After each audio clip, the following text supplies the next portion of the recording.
नमस्कार दोस्तों, उड़ान इस एकेडमी की इस ई लर्निंग प्लेटफॉर्म पे मैं मोहम्मद रियाज खान आप सभी का स्वागत करता हूं। उड़ान इस एकेडमी द्वारा चलाई जा रही इस एमसीक्यू श्रृंखला में मैं आपके सामने इंडियन ज्योग्राफी के कुछ महत्वपूर्ण एमसीक्यूज लेकर प्रस्तुत हुआ हूं, जिसमें आज हम बात करेंगे भौतिक विभाजन की और अपवाह तंत्र की कुछ एमसीक्यूज की। आशा करता हूँ ये एमसीक्यूज आपको पसंद आएगा और आपके लिए हेल्पफुल रहेगा। चलिए, इस वीडियो शुरू करने से पहले मैं आपको कुछ इन्फॉर्मेशन देना चाहूंगा कि उड़ान इस एकेडमी के new branch city plaza branch में महिला पर्यवेक्षक, राजस्व निरीक्षक और छात्रावास अधीक्षक के लिए एक नई बैच स्टार्ट की जा रही है और आज ही स्टार्ट की जा रही है 21 जून 2023 को, जिसका समय होगा 4:30 से 8:30। यहाँ पर 4 घंटे की क्लासेस दी जाएगी आपको और इन क्लासेस की विशेषता ये रहेगी कि यहाँ पे चयनित अनुभवी एवं विषय विशेषज्ञों द्वारा एक क्लासेस ली जाएगी।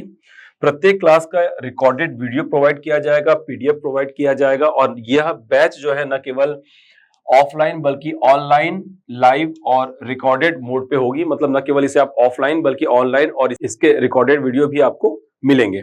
चलिए, और अधिक जानकारी के लिए नीचे दिए गए नंबर पे आप कॉल कर सकते हैं और उड़ान इस एकेडमी के मेन ब्रांच में आकर संपर्क भी कर सकते हैं। चलिए वीडियो शुरू करते हैं। चलिए बात करते हैं सबसे पहले प्रश्न की। हमारा पहला प्रश्न क्या कह रहा है? पहला प्रश्न कह रहा है निम्न पहाड़ियों वाला पालकोंडा श्रेणी किसका संरचनात्मक हिस्सा है? यानी कि बात हो रही है पालकोंडा श्रेणी की, तो पालकोंडा श्रेणी पड़ता है आपका आंध्र प्रदेश में। और आपकी जानकारी के लिए बता दूं कि ये 4 ऑप्शन में पहला है नीलगिरी, दूसरा पश्चिमी घाट, तीसरा पूर्वी घाट और चौथा है कार्डेमम की पहाड़ी। इनमें से बात अगर पूर्वी घाट की करें तो इसका सही जवाब है पूर्वी घाट। क्यों? क्योंकि पूर्वी घाट की जो पहाड़ी है, पूर्वी घाट की पहाड़ी का विस्तार मुख्य रूप से उड़ीसा, आंध्र प्रदेश और तमिलनाडु में है। इसके अलावा उड़ीसा में पूर्वी घाट की पहाड़ी में उत्तरी सरकार और महेंद्रगिरी की पहाड़ी प्रमुख है, जबकि आंध्र प्रदेश में नल्ला मल्ला और पालकोंडा की पहाड़ी प्रमुख है और तमिलनाडु में जावेदी, सेवराय और पंचमलाई की पहाड़ी प्रमुख है। वहीं पर अगर आंध्र प्रदेश की बात करें तो आंध्र प्रदेश में नल्ला मल्ला और पालकोंडा श्रेणी जो है वो बेसिकली पूर्वी घाट का हिस्सा है। तो पूर्वी घाट की आंध्र प्रदेश में एक पहाड़ी जिसका नाम है पालकोंडा की पहाड़ी, तो इसका सही जवाब होगा ऑप्शन नंबर सी। ठीक, चलिए अब बात करते हैं अगले प्रश्न की। चलिए अब हमारा अगला प्रश्न क्या कह रहा है कि निम्नलिखित कथनों पर विचार करिए। पहला स्टेटमेंट है कि बैरन द्वीप एकमात्र सक्रिय ज्वालामुखी द्वीप है जो भारतीय राज्य क्षेत्र में स्थित है। यह स्टेटमेंट बिल्कुल सही है क्योंकि बैरन द्वीप भारत का एकमात्र सक्रिय ज्वालामुखी द्वीप है जो अंडमान निकोबार में स्थित है। अंडमान निकोबार की बात करें तो अंडमान निकोबार की बात करें तो अंडमान के अंतर्गत 4 क्षेत्र हैं और वहीं निकोबार के अंतर्गत 3 क्षेत्र आते हैं। अंडमान के 4 क्षेत्रों में उत्तरी अंडमान, मध्य अंडमान, दक्षिणी अंडमान और लघु अंडमान। और वहीं निकोबार की बात करें तो निकोबार में कार निकोबार, लघु निकोबार और ग्रेट निकोबार यानी कि महा निकोबार।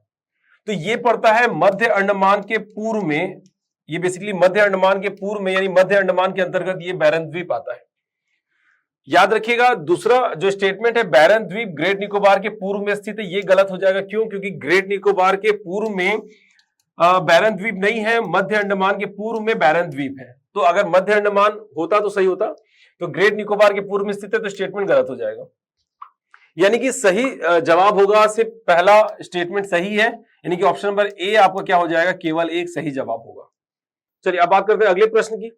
याद रखिएगा अगर आपकी तैयारी है तो आप इन प्रश्नों का जवाब साथ ही साथ देते रहे। यहां पर देखिए लघु हिमालय, अगला प्रश्न क्या कह रहा है, लघु हिमालय या हिमाचल हिमालय के अंतर्गत कौन कौन सी पर्वत श्रृंखला सम्मिलित है? पहले तो यही समझना होगा कि आपको लघु हिमालय या हिमाचल हिमालय की बात करें तो ये कौन सा हिमालय है। यहाँ पे मध्य हिमालय को अन्य कई नामों से जाना जाता है, जिनमें एक है लघु हिमालय या लेसर हिमालय, इसके अलावा हिमाचल हिमालय, निम्न हिमालय, ये सब मध्य हिमालय के अन्य नाम होते हैं। तो ये जो लघु हिमालय और हिमाचल हिमालय कह रहा है ये बेसिकली कौन सा हिमालय की बात कर रहा है, मध्य हिमालय। तो आपका जो सोच होगी वो मध्य हिमालय को लेकर होनी चाहिए। ठीक है, चलिए सबसे पहला धौलाधर। तो धौलाधर जो आपका हिमाचल प्रदेश में स्थित है धौलाधर और ये आपका मध्य हिमालय का हिस्सा है। पीर पंजाल की बात करें तो ये आपका जम्मू कश्मीर में स्थित है और ये भी मिड हिमालय का हिस्सा है। महाभारत की बात करें तो ये नेपाल में स्थित है और ये भी आपका मध्य हिमालय का हिस्सा है। और बात अगर जास्कर की करें तो जास्कर जो है वो आप जान रहे हैं कि ट्रांस हिमालय के अंतर्गत, ट्रांस हिमालय, ट्रांस हिमालय के अंतर्गत जो 3 पर्वत श्रृंखलाएं आती है, जिनमें सबसे पहला है काराकोरम, दूसरी वाली है आपका लद्दाख, और जो तीसरा है उसका नाम है जास्कर। तो वैसे तो जास्कर को आप ट्रांस हिमालय के अंतर्गत भी ले सकते हो। इसके अलावा कई लोग जास्कर को ग्रेट हिमालय से भी जोड़ते हैं, क्योंकि जास्कर की सबसे ऊंची चोटी जिसका नाम है नंगा पर्वत, वो बेसिकली ग्रेट हिमालय का लद्दाख यूनियन टेरिटरी में सबसे ऊंची चोटी है। ग्रेट हिमालय पर्वत श्रृंखला की लद्दाख यानी जम्मू कश्मीर लद्दाख जो यूनियन टेरिटरी है, लद्दाख यूनियन टेरिटरी में सबसे ऊंची चोटी जो है वो नंगा पर्वत है, जो जास्कर की सबसे ऊंची चोटी है। तो कई लोग जास्कर को ग्रेट हिमालय का हिस्सा भी मानते हैं। तो अगर यहाँ पे ग्रेट हिमालय का हिस्सा मान भी लिया या फिर ट्रांस हिमालय को ही रहने दिया, तो जास्कर किसी भी सूरत में मिड हिमालय के अंतर्गत नहीं आती। तो जास्कर इनमें से नहीं आएगी, जबकि बाकी पहला, दूसरा, तीसरा तीनों जो है वो मध्य हिमालय के अंतर्गत आते हैं। यानी सही जवाब होगा पहला, दूसरा, तीसरा, यानी कि ऑप्शन नंबर बी इसका क्या होगा, सही जवाब होगा। चलिए अब बात करते हैं अगले प्रश्न की। हमारा अगला प्रश्न क्या कह रहा है कि पूर्वी घाट निम्नलिखित में से किस भारतीय राज्यों में विस्तारित है। अब अगर पूर्वी घाट बनाऊंगा तो ये देखिए, ये पूर्वी घाट हो गया। पूर्वी घाट का विस्तार मुख्य रूप से वैसे तो उड़ीसा, आंध्र प्रदेश और तमिलनाडु में, लेकिन इसके अलावा थोड़ा सा और देखा जाए तो तेलंगाना में भी, और इसके अलावा पूर्वी कर्नाटक में भी इसका विस्तार देखने को मिलता है। तो बेसिकली अगर देखा जाए तो पश्चिम बंगाल में इसका विस्तार नहीं है। क्यों? क्योंकि इसका विस्तार उत्तर में महानदी से लेकर दक्षिण में नीलगिरी की पहाड़ी तक फैला हुआ है। तो उत्तर में महानदी से लेकर दक्षिण में नीलगिरी, क्योंकि यही वो नीलगिरी है जहां पर पश्चिमी घाट आएगी और दोनों के मिलने से नीलगिरी की पहाड़ी बनेगी। तो नीलगिरी की पहाड़ी पूर्वी घाट और पश्चिमी घाट के मिलने से बनी है, इसलिए पूर्वी घाट जो है वो नीलगिरी की पहाड़ी में खत्म हो जाती है। तो चूंकि महानदी से बोल रहा है तो पश्चिम बंगाल का तो सवाल ही नहीं होता। तो पश्चिम बंगाल नहीं है, लेकिन उड़ीसा है, तेलंगाना भी है और आंध्र प्रदेश भी है। तमिलनाडु होता तो वो भी होता, कर्नाटक होता तो वो भी सही जवाब होता। तो यहां पर पश्चिम बंगाल नहीं है, दूसरा, तीसरा, चौथा है, यानी कि दूसरा, तीसरा, चौथा जो है, यानी कि ऑप्शन नंबर सी आपका सही जवाब हो जाएगा। चलिए अब बात करते हैं अपने अगले प्रश्न की। हमारा अगला प्रश्न क्या कह रहा है, निम्नलिखित में से कौन सी एक नदी कावेरी नदी की सहायक नहीं है। कावेरी नदी की सहायक नदी नहीं है। यहां पर सबसे पहले हेमावती, अर्कावती, इंद्रावती और अमरावती। ऐसा लग रहा है कि भाई बहुत कंफ्यूजन है, सब में वती वती लिखा हुआ है। तो यहाँ पे बहुत ज्यादा दिक्कत नहीं होनी चाहिए। क्यों? क्योंकि शब्द आ गया इंद्रावती, एक नाम आ गया इंद्रावती। जैसा कि आप सब जानते हैं कि इंद्रावती जो है वो गोदावरी की सहायक है। इंद्रावती जो है वो गोदावरी की सहायक है। तो बात ही खत्म हो जाती है कि गोदावरी की सहायक है तो कावेरी की नहीं होगी। तो सही जवाब तो वैसे इंद्रावती है, लेकिन अगर थोड़ा सा समझें तो अगर गोदावरी नदी जो कर्नाटक के ब्रह्मगिरी पहाड़ी से निकलती है, उसकी बाईं ओर से आने वाली सहायक नदियों की बात करें तो 3 नाम याद रखिएगा, हेमावती, शिमशा और अर्कावती। हेमावती, शिमशा और अर्कावती। और दाईं ओर से आने वाली सहायक नदियों की बात करें तो भवानी, नोयल और अमरावती। तो यहाँ पे अमरावती जो है वो दाईं ओर से आने वाली सहायक नदी है और हेमावती और अर्कावती जो है वो बाईं ओर से आने वाली सहायक नदी है। तो ये आप ध्यान रखें। इंद्रावती का तो कोई सवाल ही नहीं होता, इंद्रावती तो गोदावरी की सहायक नदी है। तो इसका सही जवाब होगा सी।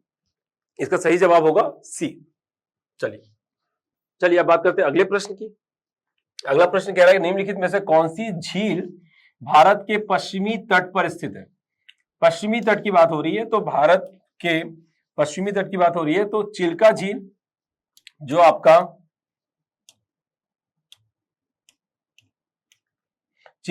जो आपका कहां पर पड़ता है, उड़ीसा में।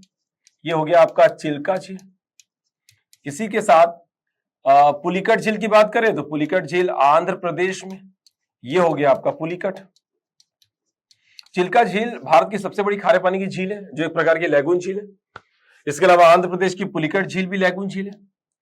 कोलेरू की बात करें तो आंध्र प्रदेश में कृष्णा गोदावरी के डेल्टाई क्षेत्र में स्थित कौन सी झील, कोलेरू झील, ये भी आंध्र प्रदेश में यानी पूर्वी तट पर देखने को मिल रही है। और अष्टमुदी की बात करें तो अष्टमुदी ये आपका केरल हो गया, केरल में है आपका कौन सा झील, अष्टमुदी झील। तो बेसिकली अगर ये केरल में है यानी कि ये कहां पर हो गया, पश्चिमी तट पर हो गया। तो पश्चिमी तट पर स्थित एक इन चारों में से एकमात्र कौन सा, अष्टमुदी, ये आपका सही जवाब हो जाएगा। चलिए अब बात करते हैं अपने अगले प्रश्न की। हमारा अगला प्रश्न क्या कह रहा है कि अलकनंदा और पिंडार नदियों के संगम पर निम्नलिखित में से कौन सा स्थान अवस्थित है, यानी कौन सा प्रयाग, बेसिकली प्रयाग बोलना चाहिए, क्योंकि यहाँ पे अलकनंदा नदी के साथ 5 नदियां मिलकर 5 प्रयागों का निर्माण करती है। वो 5 प्रयाग कौन से, उस पर भी बात करता हूं मैं आपसे। तो पहला रुद्रप्रयाग, कर्णप्रयाग, देवप्रयाग और विष्णुप्रयाग, ये 4 प्रयाग यहाँ पे दिख रहे हैं। अब देखिए, ये आ रही है अलकनंदा नदी, चलिए ये आ रही है आपकी एक नदी अलकनंदा, यहां पर लिख दे रहा हूं नाम अलकनंदा, और नाम याद रखिएगा कहां से निकलती है, तो उत्तराखंड के सतोपन ग्लेशियर से अलकनंदा नदी निकलती है। और एक ये आ रही है कौन सी नदी, भागीरथी नदी, नाम याद रखिएगा भागीरथी, और ये निकल रही है उत्तराखंड के गंगोत्री ग्लेशियर से। तो ए से नदी अलकनंदा और बी से नदी भागीरथी, ये नाम याद रखिएगा, ए और बी। और यही वो 2 नदी जो मुख्य रूप से कहां पर मिलती है, तो देवप्रयाग में मिलती है, और यही वो देवप्रयाग है जहां पर ये दोनों नदियों के मिलने के बाद ये नदी संयुक्त रूप से किस नाम से जानी जाती है, तो बता दीजिए गंगा। ये नहीं कोई पूछे कि गंगा नदी कहां से निकलती है, तो बेसिकली गंगोत्री ग्लेशियर तो बिल्कुल मत बताइएगा, क्यों, क्योंकि गंगोत्री ग्लेशियर से निकलने वाली नदी भागीरथी है, न कि गंगा। कई सारे बातें हैं इसमें, अगर कभी मौका मिलेगा तो हम बात करेंगे। हालांकि गंगा नदी को ही देवप्रयाग से पहले किस नाम से जाना जाता है, भागीरथी के नाम से भी जाना जाता है, ये बात करेंगे। अलकनंदा नदी, ये देखिए एक नदी ये आ रही है, एक नदी और आ रही है, यहां से एक और नदी आ रही है, फिर एक नदी यहां से भी आ रही है। तो कुल मिलाकर एक नदी, ये दूसरी नदी, ये तीसरी नदी, ये आकर मिलने वाली चौथी नदी, और ये हो गई 5वीं नदी। यानी 5 नदियां मिल रही है किसमें, अलकनंदा में। और कितने प्रयाग, तो याद रखेगा 5 प्रयाग का निर्माण होता है। यहां पे सबसे पहले ये नदी का नाम है धौली गंगा, धौली गंगा नदी से अलकनंदा में धौली गंगा आकर मिलकर कौन सा प्रयाग बना रही है, विष्णु प्रयाग बना रही है, विष्णु प्रयाग बन रहा है। फिर ये आ रही है आपकी कौन सी नदी, नंदाकिनी नदी। अब ये सब नदी कहां से निकल रही है उस पर हम बाद में बात करेंगे, कभी मौका मिलेगा तो। नंदाकिनी नदी आकर मिलेगी तो ये प्रयाग होगा नंद प्रयाग। अब ये तीसरी नदी है आपकी पिंडार नदी, ये पिंडार नदी पिंडार ग्लेशियर से निकलती है, और जहां पर आकर मिलती है अलकनंदा में, जहां पर आकर मिलती है वहां पर होता है आपका कौन सा प्रयाग, कर्ण प्रयाग। यानी कि अगर उत्तर से दक्षिण की ओर अगर प्रयागों का क्रम भी देखने को मिले तो सबसे पहले विष्णु प्रयाग, फिर नंद प्रयाग, कर्ण प्रयाग, उसके बाद आ रही है आपकी कौन सी नदी, मंदाकिनी नदी। हमारी आकाशगंगा का नाम भी मंदाकिनी है। ये मंदाकिनी नदी आकर मिलती है अलकनंदा में, और ये बनाती है आपका कौन सा, रुद्रप्रयाग। और सबसे आखिरी में अलकनंदा नदी में ये भागीरथी नदी आकर कौन सा प्रयाग बना रही है, देवप्रयाग। यानी कि उत्तर से दक्षिण की ओर अगर प्रयागों की सिर्फ बात की जाए तो प्रयागों में विष्णु प्रयाग, नंद प्रयाग, कर्ण प्रयाग, रुद्र प्रयाग, और ये हो गया आपका देव प्रयाग। तो 5 प्रयाग बन रहे हैं अलकनंदा नदी में, ये नदियों के आकर मिलने से। यहां पे बात हो रही है अलकनंदा नदी में पिंडार नदी आकर मिलेगा तो कौन सा प्रयाग बनेगा, तो कर्ण प्रयाग, ये याद रखेंगे। तो ये सही जवाब हो गया आपका कर्ण प्रयाग, ऑप्शन नंबर बी आपका हो जाएगा सही जवाब। ठीक, चलिए अब आगे बढ़ते हैं। अब आगे अगले प्रश्न की बात करें तो गंगा नदी की निम्न सहायक नदियों पर विचार करिए। पहली गंडक नदी, कोसी नदी, घाघरा नदी और गोमती नदी। और पूछ रहा है उपयुक्त नदियों का पश्चिम से पूर्व की ओर सही अनुक्रम निम्नलिखित में से कौन सा है। अगर पश्चिम से पूर्व की ओर बात करें तो ये देखिए, ये जो गंगा नदी जा रही है, इसके अगर बाईं ओर की सहायक नदियों की बात करें और बात कर लेते हैं दाईं ओर की सहायक नदियों की, तो बाईं ओर की सहायक नदियों में नाम याद रखिएगा, रामगंगा, फिर उसके बाद गोमती, घाघरा, गंडक, कोसी, और सबसे आखिरी में है महानंदा। तो ये 6 जो सहायक नदी है मुख्य रूप से गंगा की बाईं ओर से आने वाली सहायक नदी है। और दाईं ओर से आने वाली सहायक नदियों में यमुना, सोन और दामोदर, यमुना, सोन और दामोदर, ये आपको पता रहना चाहिए।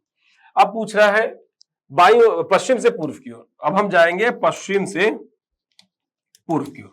अब पश्चिम से पूर्व की ओर जाएंगे तो देखिए, सबसे ये गोमती नदी, ये चौथे नंबर पे पहला, फिर घाघरा नदी, फिर ये तीसरे नंबर वाला, फिर गंडक नदी ये पहले नंबर वाला, और कोसी नदी ये दूसरे नंबर वाला। तो 4 3 1 2, 4 3 1 2, ऑप्शन नंबर बी आपका सही जवाब होगा। चलिए बढ़ते हैं अगले प्रश्न की ओर।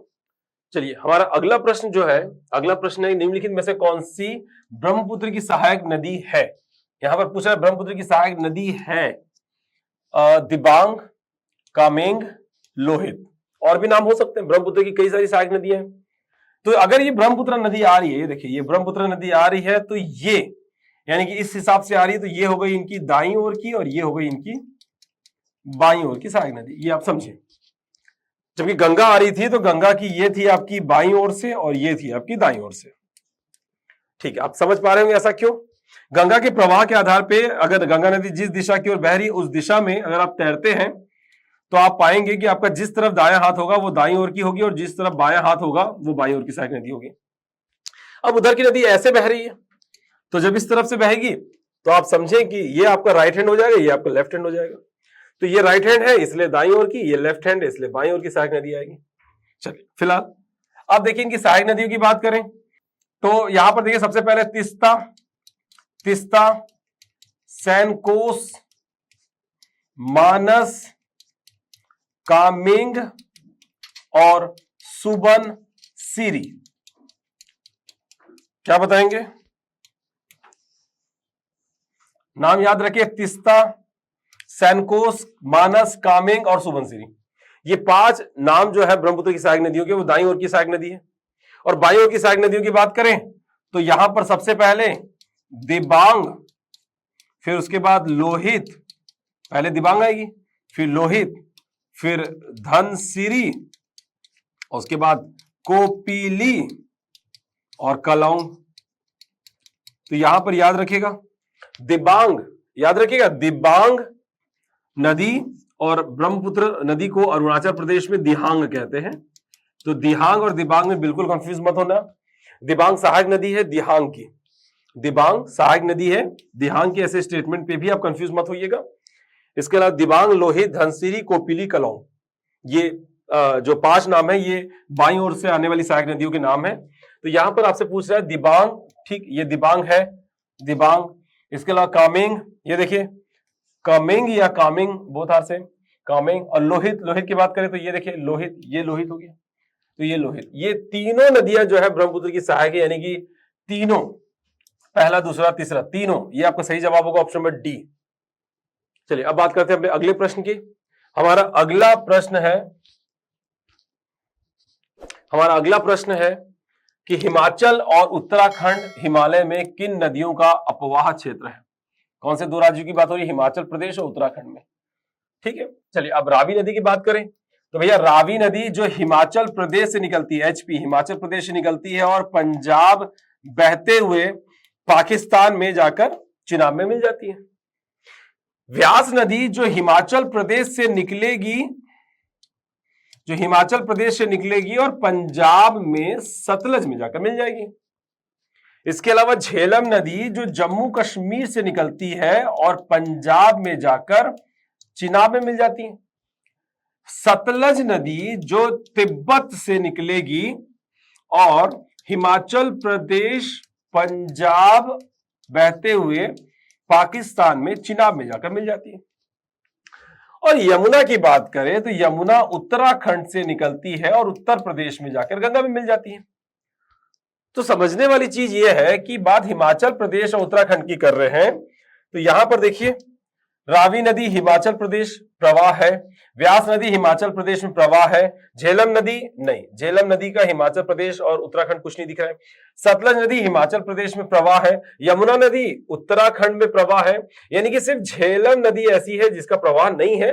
और पूछ रहा है कि किन नदियों का अपवाह क्षेत्र है, तो झेलम को छोड़ के सबका अपवाह क्षेत्र है, पहला, दूसरा, चौथा, पांचवा। तो पहला, दूसरा, चौथा, पांचवा जो है वो आपका सही जवाब हो जाएगा। ठीक, चलिए अब बात करते हैं अपने अगले प्रश्न की, और सबसे आखिरी प्रश्न भी यही है। श्रीरंगपट्टनम, शिव समुद्रम व श्रीरंगम नदी द्वीप किस नदी द्वारा निर्मित होता है? तो यहां इसका सही जवाब होगा ऑप्शन नंबर बी, कावेरी। अब कावेरी की बात करें तो भैया कावेरी नदी कहां से निकलती है? तो याद रखिएगा कर्नाटक के ब्रह्मगिरी की पहाड़ी से, कर्नाटक के ब्रह्मगिरी की पहाड़ी से निकलती है। उसका विस्तार 2 राज्यों में, पहला है कर्नाटक और दूसरा है तमिलनाडु। और ये तमिलनाडु के चिरियानापल्ली में डेल्टा बनाते हुए बंगाल की खाड़ी में मिल जाती है। कावेरी नदी के कर्नाटक में 2 नदी द्वीप है, एक है आपका श्रीरंगपट्टनम और दूसरा शिव समुद्रम। और कावेरी नदी का तमिलनाडु में जो नदी द्वीप है उसका नाम है श्रीरंगम नदी द्वीप। तो कर्नाटक के 2 और तमिलनाडु के 1 ये यानी कि तीनों नदी द्वीप जो है वो बेसिकली किस नदी पे है, तो कावेरी नदी पर स्थित है। चलिए चलिए, तो आज के लिए बस इतना ही। आशा करता हूं कि वीडियो आपको पसंद आएगा, और पसंद आए तो लाइक का बटन जरूर दबाइएगा। और जल्द ही मैं आपके सामने जलवायु के कुछ क्वेश्चंस लेके प्रस्तुत होऊंगा। बस आज के लिए इतना ही। धन्यवाद, टेक केयर, ख्याल रखिएगा।